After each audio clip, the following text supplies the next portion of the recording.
Tonight, America decides. With 3 weeks until Election Day, both candidates campaign in the key Keystone state of Pennsylvania. A man under arrest, accused of threatening FEMA workers delivering aid in North Carolina, forcing the crews to relocate, hampering recovery efforts. Any strike element, this is Chaos 4-6. Is this the future? Yes, sir, it absolutely is. And tonight's Eye on America. The U.S. military harnesses groundbreaking innovations to prepare for a new era of warfare. Gives me chills thinking about it. Not your grandfather's 101st. Nope, definitely not. The CBS Evening News starts now. Good evening, and thank you for joining us. I'm John Dickerson in for Nora. Election Day is 3 weeks away, and a new CBS poll shows a race that was effectively even is even more so. Vice President Harris leads former President Trump 51-48 nationally. Since last month, Trump is 1 point closer in the national poll. Harris leads 50-49 in battleground states. No state a greater battleground than Pennsylvania, which is where we find both candidates, and our Weijia Zhang, who leads our coverage from the lakeside city of Erie, Pennsylvania. Tonight, both presidential hopefuls are pitching voters in Pennsylvania, a state they are targeting relentlessly. 20 trips for former President Trump and 10 for Vice President Harris since becoming the nominee.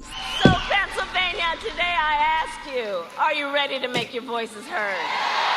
If we win Pennsylvania, we win the whole thing. It's over.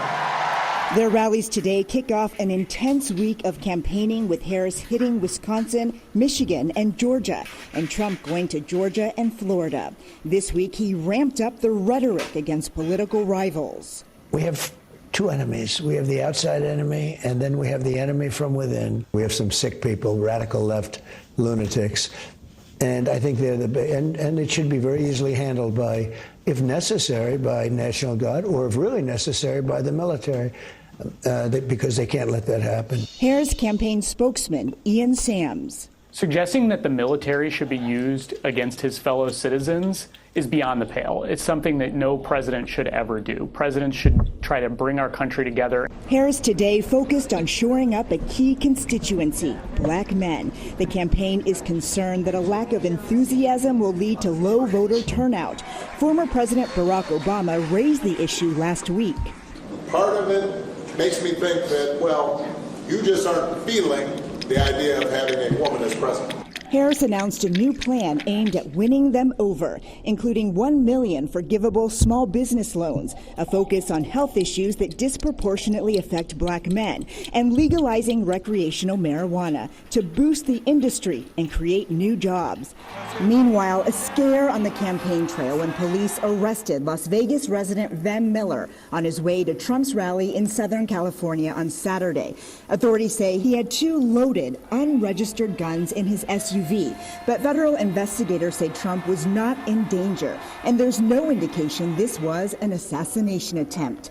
Miller says he is a Trump supporter who is helping the re-election effort. And Weijia Zhang joins us now from the Harris rally in Erie, Pennsylvania, a battleground section of a battleground state. Weijia, I want to ask you about the new CBS News poll.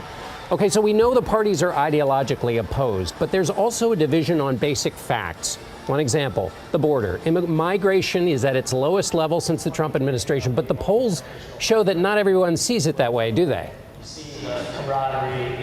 That's right, John. CBS News asked voters whether the Biden-Harris administration tried to reduce the number of migrants at the southern border. So 67% of Democrats said yes, and 65% of Republicans, almost the exact same number, said the opposite.